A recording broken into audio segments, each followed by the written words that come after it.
Kailan ba darating ang tamang panahon?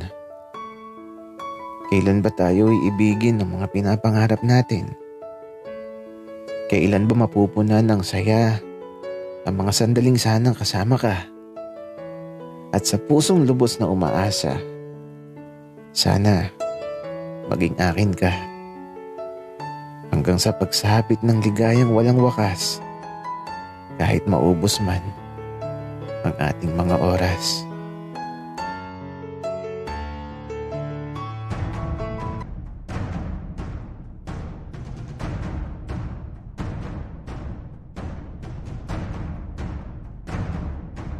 Kaibigan, huwag mong kalimutan mag-subscribe sa aming channel at huwag din kalimutan i-click ang notification bell at subscribe button. Subscribe na!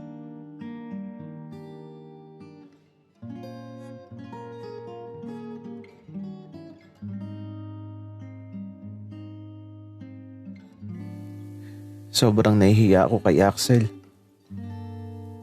Ginawa niyang lahat upang turuan ako. Pero hindi ko pa din naipasa yung exam. Naawa ako sa sarili ko.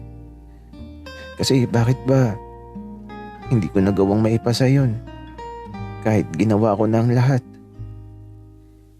Ang hirap maging masaya para kay Axel.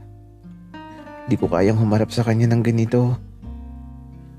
Mas mabuti na sigurong lumayo na muna ako para kahit paano makapag-isip ako ng maayos. Kasi sobrang sakit sa pakiramdam ng ganito.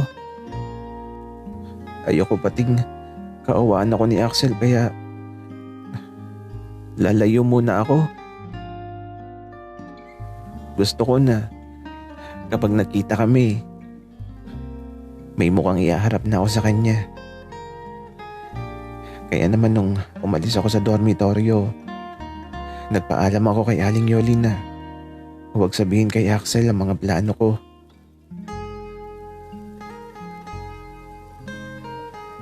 Magbabakasyon lang ako saglit tapos babalik ako sa dormitoryo. At magre-review na ako kaagad para sa susunod kaya ko nang magtaas ng noo. Kaya ito, nang makauwi ako sa bahay, kinausap ako kaagad ni Papa, Mama, at Ate. Okay lang daw yun. May ibang pagkakataon pa naman daw. Kaya habang nasa bahay, nasa kwarto lang ako. Tapos kung lalabas man ako, sa simbahan lang ako pumupunta. At taimtim na nagdadasal. Tapos eto, laging nagchat-chat si Axel. Akala ko magagalit siya nung umalis ako na hindi nagpaalam. Pero parang di naman siya galit. Tapos umuwi din pala siya sa kanila. Lagi siyang nagsasend ng picture sa tabing dagat na nakahiga sa buhangin. Tapos labas titi. Ay naku, nakakainis. Namimiss ko tuloy. At kahit tipid akong mag-reply, hindi siya nakakalimot na sabihin sa akin na kumain ako sa tamang oras. Ay naku talaga. Gusto ko sanang matahimik muna ang mundo ko. Kasi kapag nag-chat na si Axel, ewan ko ba, kinikilig na naman ako. At sa loob ng halos 2 linggo na pagbabakasyon ko, nagsabi ako kay Axel na magpo-focus na muna ako sa goal ko.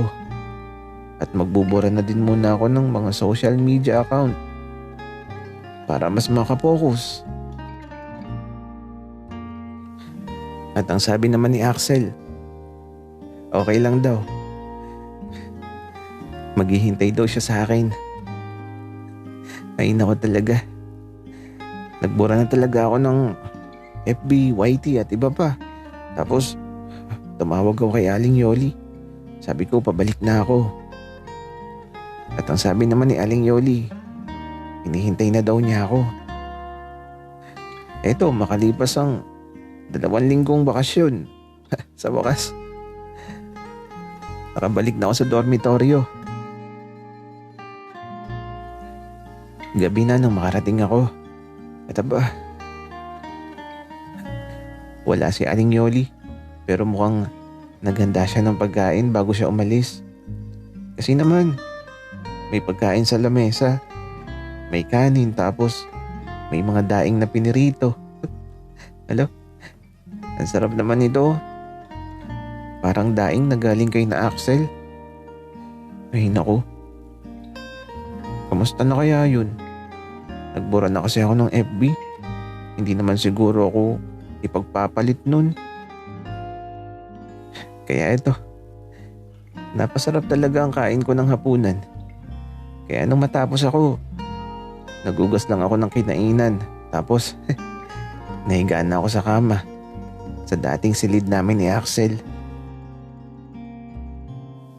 Magkahiwalay na yung kama. Nasa magkabilang dulo na. Pero, dito ako nahiga sa kama ni Axel. Andito kasi yung amoy niya. At kapag naamoy ko yung kama at unan niya, pakiramdam ko kasama ko siya.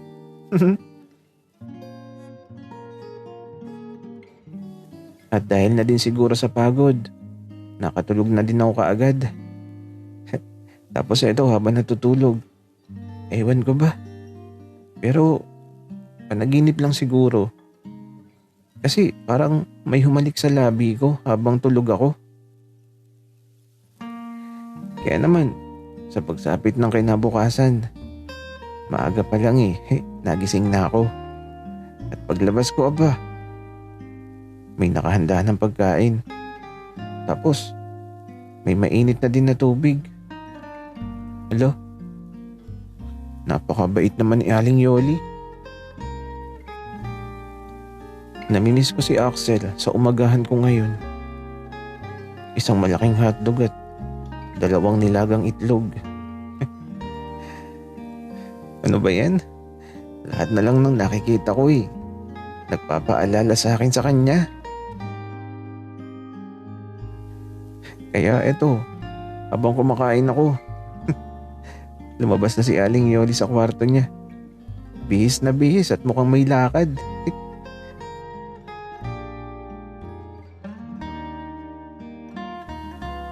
Aling Yoli, salamat sa umagahan. Walang anuman, iho. Niluto yan sa pagmamahal.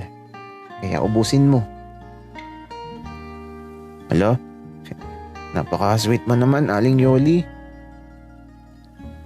Iho, sige na. Mauna na ako, ha? Sige po, Aling Yoli. Kaya ito, umalis na si Aling Yoli. Naiwan na ako mag-isa. Kaya naman matapos makakain, nagsimula na ako mag-aral dito sa sala ng dormitoryo.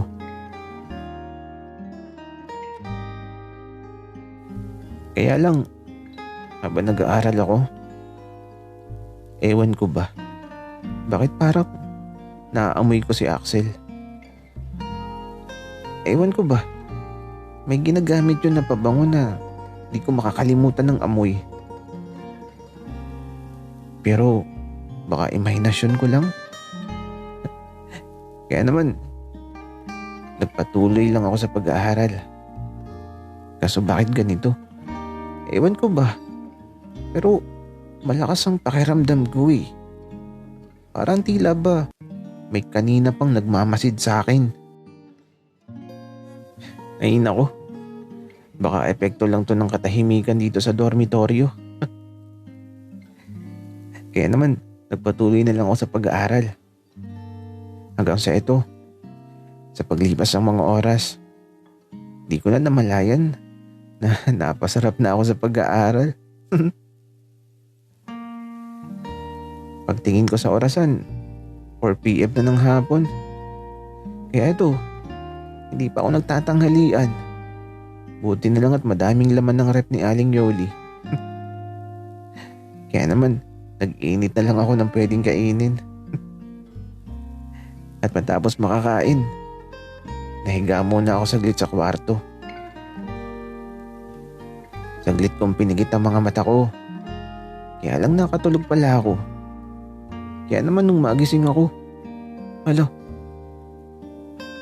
PM na ng gabi. Kaya nagmadali na ako. Kasi magluluto ako ng hapunan. Kaya ito, paglabas ko, napangiti na lang ako kasi may pagkain na sa kusina. At teka. Paglapit ko kasi sa may lamesa, na-miss ko si Axel na naman.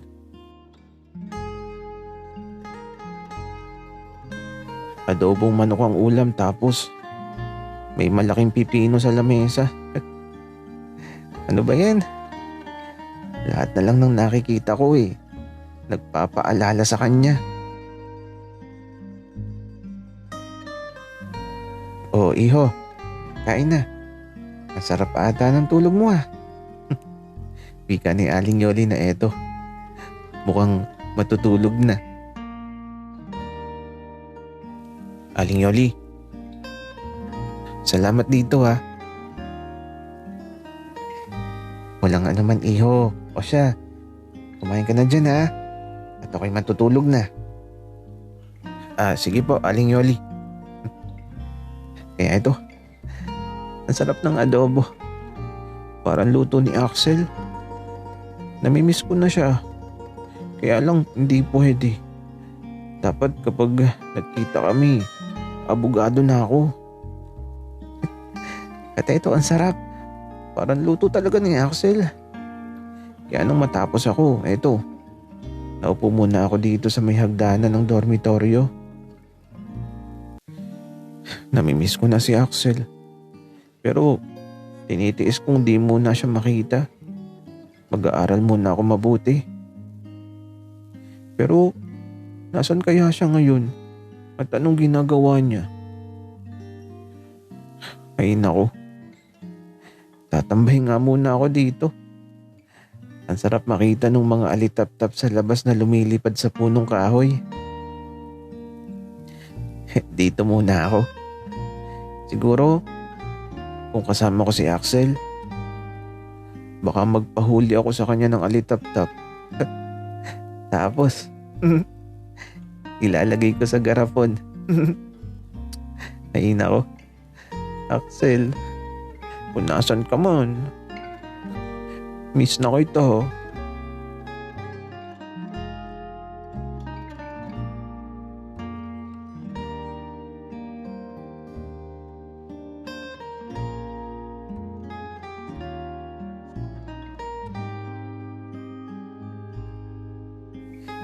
Ang cute naman ni Kurt dun sa may hagdanan. Sana naman magustuhan niya yung mga niluluto ko para sa kanya. Kung alam mo lang, Kurt, dito lang ako. Nagtatago. Pinagmamasdan ka. At mamaya kapag tulog ka na, papasok ulit ako sa silid mo at hahalik ulit ako sa labi mo na parang isang magnanakaw. Isang nakaw na halik sa taong iibigin ko ng paulit-ulit.